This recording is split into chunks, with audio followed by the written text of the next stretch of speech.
Bienvenue à cette émission Appel de l'Aurore. Mon nom est Marie-Josée Roux et je vous présente ce soir un couple originaire de Princeville. Même origine que moi, c'est un super couple. Bienvenue Pauline et Michel Dubois à cette émission d'Appel de l'Aurore. Ça me fait plaisir de recevoir un couple, c'est plutôt rare. Mais vous êtes presque notre cadeau du temps des fêtes, là. Non, pas presque. Vous êtes notre cadeau du temps des fêtes. Bien, merci beaucoup. Merci. Bienvenue à vous deux. J'aimerais en connaître plus d'abord sur votre histoire d'amour. Comment vous vous êtes rencontrés?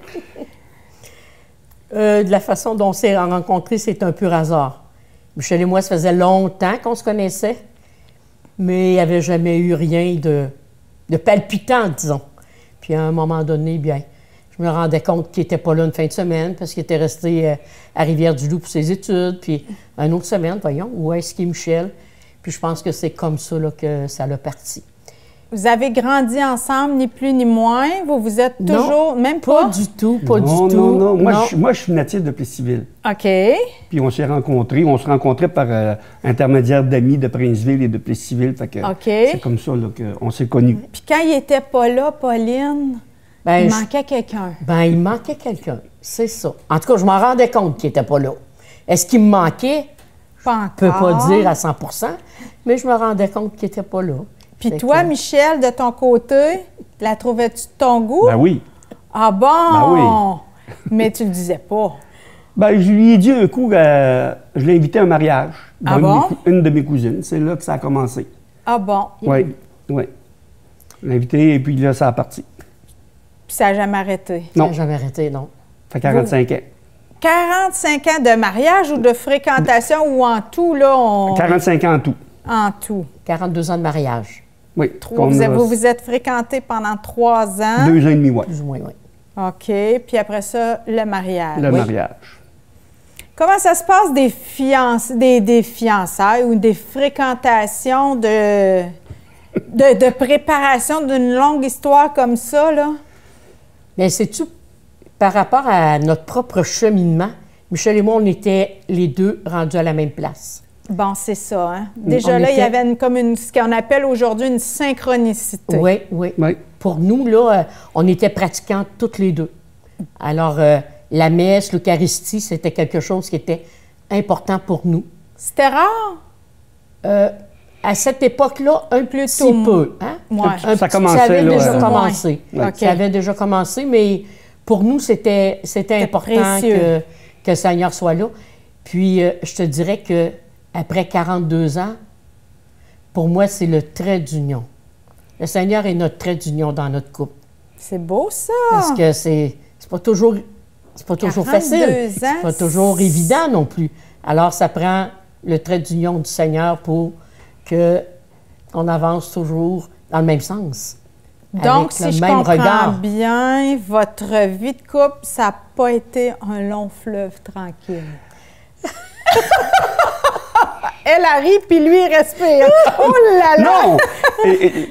On va dire, comme on dit, au début, il faut s'apprivoiser, donc il faut se connaître, puis tout ça. Ça, c'est beau. Puis, c'est ça, là, on est... Quel moyen vous avez pris pour vous apprivoiser, pour apprendre à vous connaître?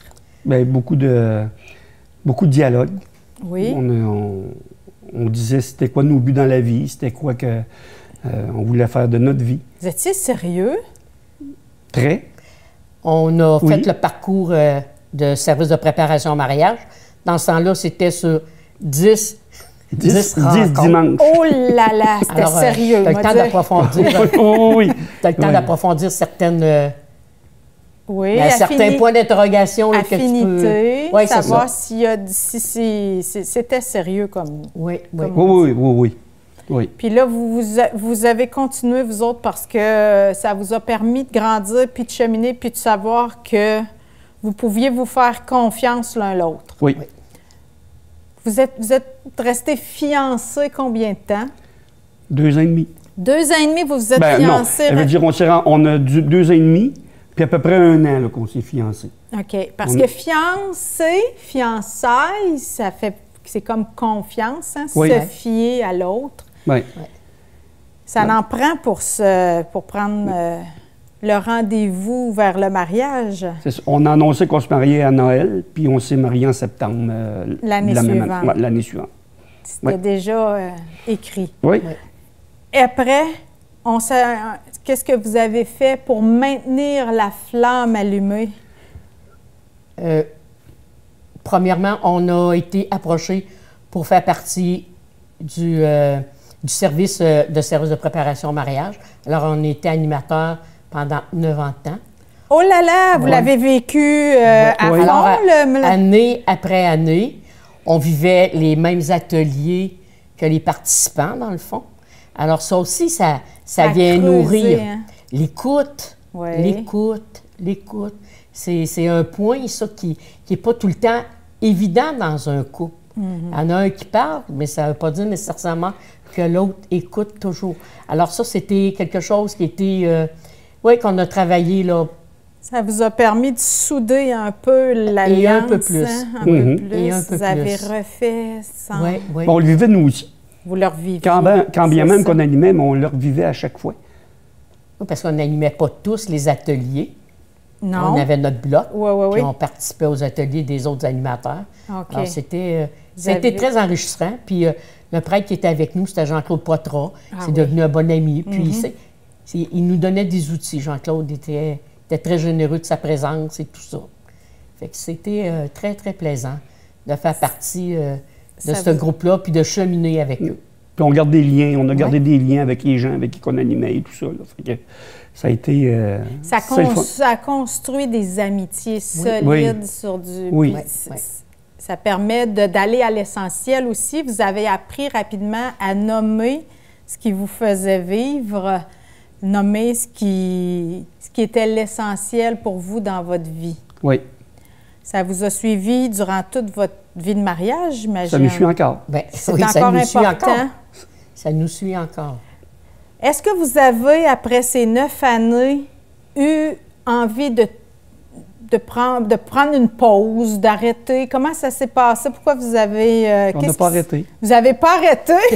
Vous ne saviez pas tout, là? Après 9 ans, on me semble que vous auriez pu avoir votre diplôme. Non, on n'a pas arrêté. Notre plus vieille est née. OK. Donc, après ça, quand c'est le temps de suivre ses éveils à la foi, on était catéchètes. Ah bon? Puis dans ce temps-là, on recevait les enfants chez nous. Ah oui? Oui. Ça se faisait pas à l'église, ça se faisait chez nous. On recevait 6, 7 enfants chez nous. Puis on leur parlait là, de... Avec les parents? Non, juste les enfants. Juste les enfants. OK. Vous vous êtes impliqués dans l'éveil à la foi de votre paroisse. Oui, l'éveil à la foi, pardon, Eucharistie. Parce que vous autres, comme tu le dis, Dieu a toujours fait partie de votre histoire de couple. Oui. Puis c'était important pour vous de partager le trésor de votre foi. Oui, de semer, hein? De semer. De semer. Parce que je me rappelle, à une époque, Marie-Michel n'était pas tellement vieille, puis elle a fait un témoignage à l'Église sur sa foi. Ta fille. Notre fille, Marie-Michel. Alors, ça venait dire que ce qu'on avait... De précieux. De précieux, mais qu'est-ce qu'on avait comme inculqué, comme on peut dire, par exemple, puis par parole, puis par geste, ça portait du fruit. Elle l'avait. Marie-Michel portait un beau fruit. Oui, parce qu'elle a dit des choses qui vous ont touché. Pas qu'on ignorait, mais qu'on ne pensait pas que ça l'avait fait autant d'effet. D'impact. Oui, autant d'impact. Oui. Donc, toi, Pauline, as-tu l'impression d'avoir toujours eu la foi? Comment c'est né la foi chez toi? Comment c'est né? Premièrement, mes parents ont toujours été très, très pratiquants. Alors ça, c'était important. Puis, moi, je te dirais que où je demeurais, à Princeville, on était plusieurs familles et on était tous parents. Alors, on jouait tous ensemble, dans la rue, parce qu'on n'avait pas de terrain. Tu veux dire de la même parenté? Oui, de la même parenté. Puis, je me rappelle quand c'était le mois de Marie, les prêtres descendaient, on disait tout le temps, dans le bas du village. Ils venaient nous chercher pour qu'on aille au mois de Marie. Et on participait à ça. Puis c'était C'était comme important, important. Moi, la messe, puis tout ça, la prière, ça a toujours fait partie de ma vie. Dirais-tu, Pauline, qu'il y avait un lien qui vous unissait, vous sentiez que vous aviez été important? Si on a pris la peine de venir vous chercher, de vous interpeller, est-ce que ça crée... Vous aviez un lien Bien, j'aurais le goût de dire oui, parce que les prêtres qui ont passé chez nous à Princeville, il y en avait quelques-uns qui venaient manger chez mes parents. Ah, donc tu les connaissais oui, personnellement? l'abbé Arthur Auger. Ouais, c'était un fidèle au poste dans la maison de chez nous. Alors ça, c'était comme... Bien, ça goûtait bon. Ça goûtait bon. Je crois qu'on était privilégiés d'avoir ces gens-là qui se déplaçaient et qui venaient chez nous. Donc, ta foi, elle est née tout naturellement dans ton milieu familial, puis tu as goûté, tu dis ça goûtait bon. Oui, ça goûtait bon. Puis ça a continué tout au long de ta vie. Puis tu as eu le souci de faire, de garder la saveur de ta foi. Oui. Est-ce que ça goûte encore? Ça goûte encore parce qu'on est rendu avec nos petits-enfants maintenant, à Michel. Oui. Puis là, ça goûte autre chose parce que là, tu es dans la transmission. Ça goûte tellement bon. Oui. Hein? Parce que nos petits-enfants ont commencé l'éveil à la foi, OK. Le premier parcours. Là. Puis pour vous, c'est important, vous êtes au courant, vous êtes impliqués encore là. De quelle façon vous êtes impliqués là, avec les petits? Nous, on n'est pas catéchètes, mais on leur parle souvent de Dieu, de Jésus. On dit plus Jésus, là, parce que les autres sont plus jeunes. Là, puis on leur parle beaucoup de Jésus, puis que quand ça va pas, là, on dit à l'école ou peu importe, pense au petit Jésus dans ton cœur. Tu vas voir, il va t'apporter qu'est-ce qu'il faut. Puis ça va bien aller. Donner de la force. Oui, c'est beau, ça. Ouais. Puis il était jeune, puis on a un crucifix là, dans la cuisine. Là, puis il est où Jésus? Il est là, Jésus. Ah oui. Puis, c'est comme ça que ça commence. Hein, je pense que c'est ça, semer, puis leur inculquer des valeurs, des valeurs. Toi, Michel, c'est né comment la foi chez toi? Bien, un peu comme dans la famille Apolline. On était une famille de pratiquants, pas des zélés, là, mais on pratiquait à tous les dimanches, puis à tout ce qu'il y avait à rapport aux fêtes Noël, vendredi Saint-Pâques et tout ça. La fête Dieu, hein? La fête Dieu, oui. Dans ce temps-là, il y avait des processions, et puis il y avait du monde, puis tout ça. Puis c'est ça, ça a toujours continué. Puis tu as trouvé un bonheur? Oui, j'ai trouvé un bon. J'ai trouvé de quoi qui me faisait du bien. Puis dans la famille, on est 6, et je suis le seul qui a continué à... C'est ça qui est étonnant, hein? Comment pour un, ça parle, pour les autres, moins. Ouais. Fait que c'est moi, ça me parlait beaucoup. Puis même quand j'allais à l'école en dehors, j'étais allé à Rivière-du-Loup. Puis... tu restais connecté. Il y a des samedis, j'avais besoin. J'avais besoin. Dans ce temps-là, peut-être pas tous les samedis, là, mais je disais à mes chums, là, je vais aller vous rejoindre, ce sera pas long. Qu'est-ce que tu fais? Je vais aller vous rejoindre. C'est ça. Fait que... C'était important. Oui, c'était important pour moi, pour me ressourcer. Ce que tu faisais, c'est que tu allais à la messe pendant ce temps-là? Oui. Tu priais? Oui. À l'Eucharistie, ça a toujours été important. Une célébration pas d'Eucharistie, il me semble que c'est pas une vraie célébration. J'avais à Plessisville, j'avais des amis là, qui venaient, puis à la communion, ça sortait, puis ça sonnait. Ah non, moi, je comprenais pas pourquoi, mais je n'avais pas à comprendre dans ce temps-là. J'avais peut-être 15-16 ans. Mais non, pour moi, c'est important du début à la fin. Du début à la fin, oui. Vous avez eu aussi, vous avez vécu l'expérience du Cursilo. Oui. Comment ça, est-ce que c'est marquant, est-ce que c'est important? Parce que là, après les rencontres fiançailles, le cheminement de préparation au mariage, vous aviez quelle nourriture pour votre foi? Là? Comment vous avez réussi à garder la flamme allumée? Oui. Mais on a toujours continué. Là. On a peut-être pris un petit répit. Là, les premières années des enfants? Oui, mais après les catéchètes, là, bon, on a dit on prend... C'était pas voulu, mais ça arrivait de même. C'est ça. Puis on continuait toujours nos célébrations et la pratique, puis tout ça. Puis il y a des amis qui ont dit on serait prêt à vous parrainer pour que vous suiviez une fête de semaine de Cursillo. Ah. Fait que, Au début, on trouvait ça vite, là, par exemple. Il fallait signer, mais... OK. Oui, parce qu'on avait quelque chose, nous. On partait, je ne sais pas trop, en vacances ou quelque chose de même. Fait que, ça se faisait après les vacances, là, quand on revenait de vacances. Fait qu'on a dit, bon, on va signer. Mais on n'a jamais regretté. Moi, j'ai jamais regretté. Non. C'est... Qu'est-ce qui s'est passé? Qu'est-ce que tu as vécu? Quand on va là, au Cursillo, c'est une rencontre avec Dieu, avec soi-même et avec les autres. Puis ça, réellement, là, ça m'a pas marqué, mais ça m'a approfondi dans ma foi encore plus. OK. On a fait ça en 95, ça fait 26 ans cette année, là. Et puis, ça reste encore... Puis la flamme est toujours là. Ah oui. On est engagé là, du début. Là, vous avez... Ouais. Vous êtes on a commencé tranquillement dans notre communauté. Après ça, on s'est impliqué au niveau du diocèse en étant couple accompagnateur. Après ça, on était en charge de l'équipe, on dit d'accompagnement là, du Cursillo pendant 5 ans. En tout cas, ça, la flamme est toujours là. C'est une expérience oui, de une vie. Belle expérience. Puis, Pauline et moi, ben là, on est diocésains. Au niveau du diocèse, là, on est en charge. Oui, très impliqués. On est en charge là, du mouvement là, au niveau du diocèse. On est le lien entre les communautés et Monseigneur et Luc Lafont. C'est bien. Et oui. Pour toi, Pauline? Pour moi aussi, c'était comme un tremplin. Ça m'a amené aussi à côtoyer des gens que je ne connaissais pas, puis de créer de la confiance, des liens de confiance. Comme Michel disait, ça fait déjà 26 ans. Et les femmes avec qui j'ai vécu ma première fin de semaine, on est encore très près. Les unes des autres? Oui, les unes des autres. Là. Il y en a 2, entre autres, là, que c'est toujours la fête quand on se voit. Là.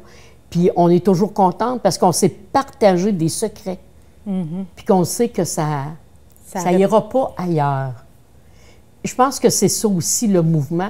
On dit tout le temps, ce qui se dit dans le sous-sol reste au sous-sol. Ça ne va pas ailleurs. C'est les confidences. C'est quelque chose qui est très, très précieux.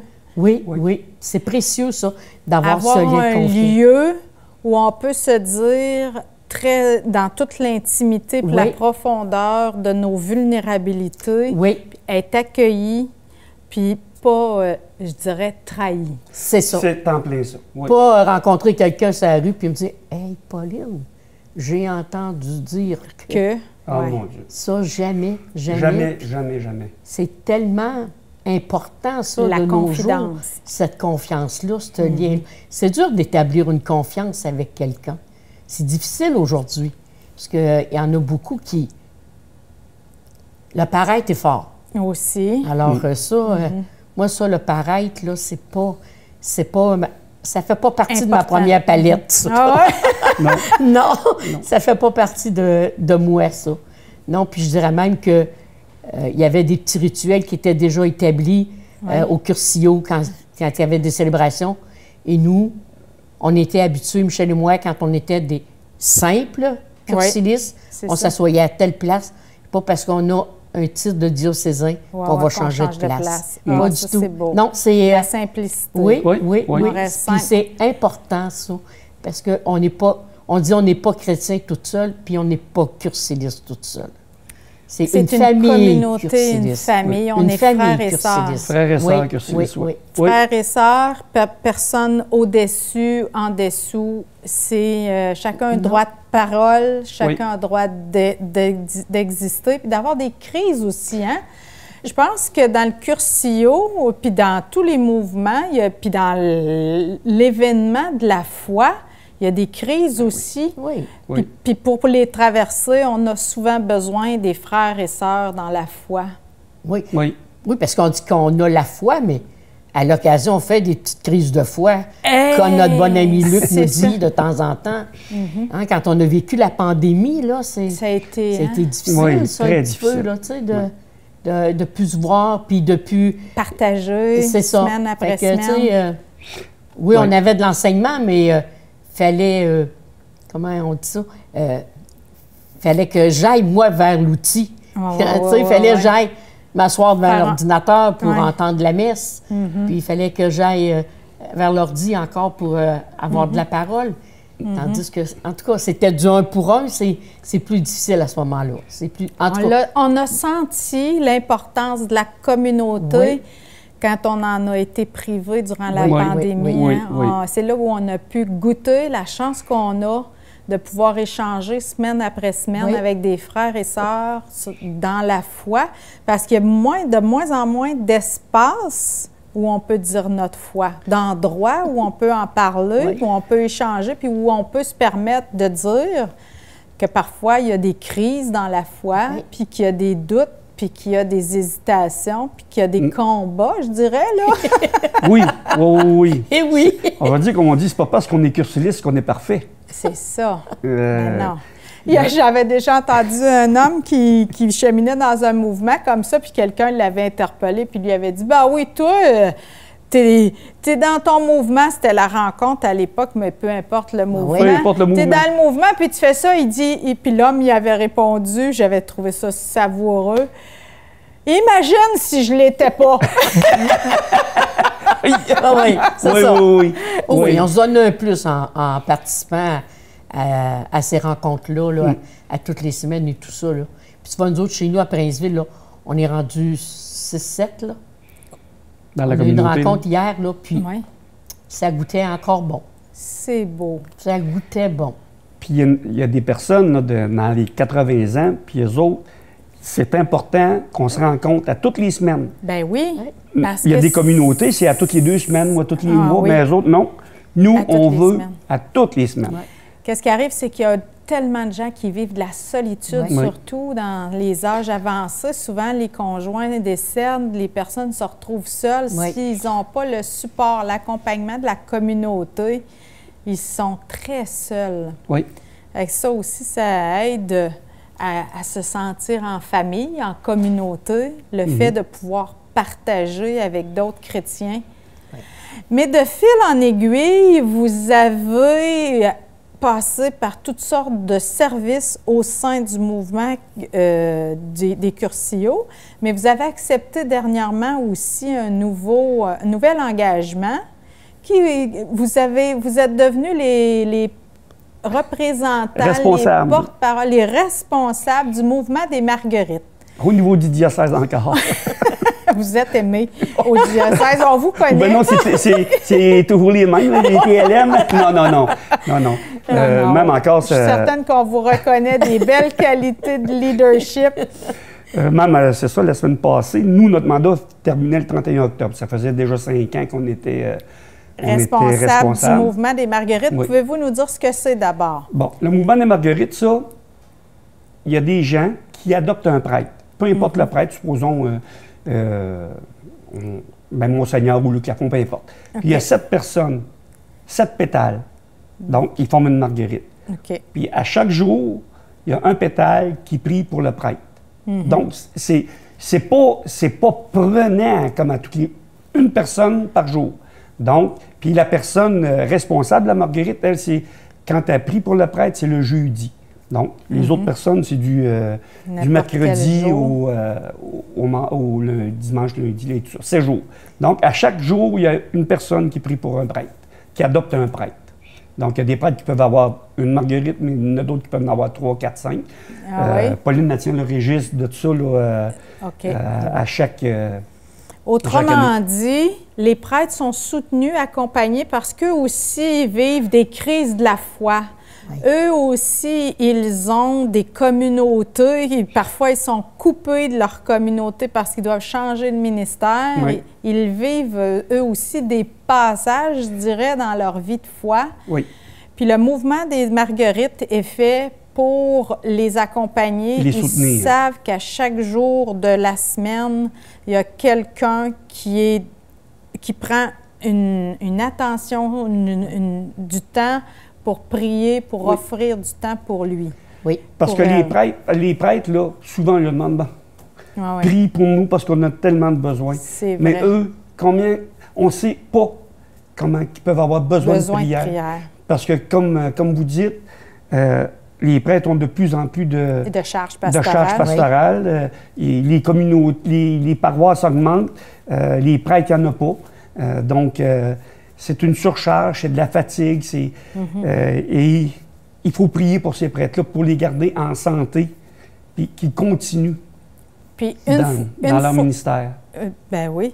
Une fois par année, il y a une messe Oui. à la cathédrale de Nicolette par Monseigneur Gazaille. Puis Monseigneur, Souvent au mois d'octobre. Monseigneur, il tient mordicus à cette messe-là. L'an passé, on a dû la canceller, mais à la dernière minute, là. À cause de la pandémie. Oui. À cause de la pandémie, là. Puis ça y faisait quelque chose. Puis cette année, quand on rentre en contact avec lui, puis il dit « Bon, une nouvelle positive que j'ai aujourd'hui. Ouais. La messe des Marguerites. » Parfait. C'est important. Oui. C'était très important. Puis les prêtres se déplacent. Oui. Quand ils n'ont pas d'engagement, ils sont là, ils nous appellent, sont contents. Ils viennent Puis- à la messe oui, pour ils viennent rencontrer les rencontrer pétales leur de leur pétale. marguerite. Oui, Ah, oui, ben oui. c'est Prendre le temps. superbe. Puis les Marguerites, en principe, Pauline, Michel, je vous remercie pour ce service que vous offrez à l'Église diocésaine de permettre à chaque prêtre d'être soutenu puis accompagné dans leur ministère. Oui. Merci pour le beau témoignage que vous nous avez fait aujourd'hui de votre vie de foi.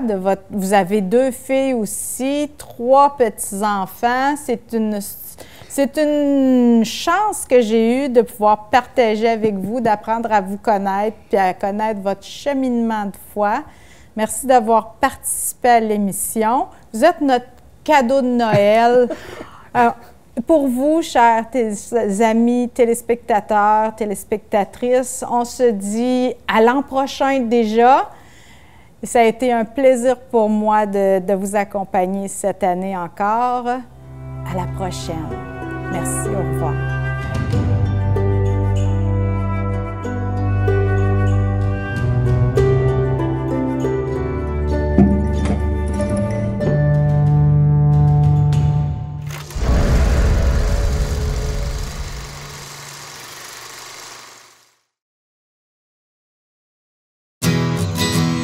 Je m'appelle Kéliane. J'aime beaucoup nager. Moi, je suis capable de nager toute seule avec mes prothèses. J'aime faire des chandelles dans la piscine. C'est comme si tu marchais sur les mains. Les amputés de guerre m'ont donné ma jambe et mon bras de natation. J'adore mes prothèses pour aller à l'eau.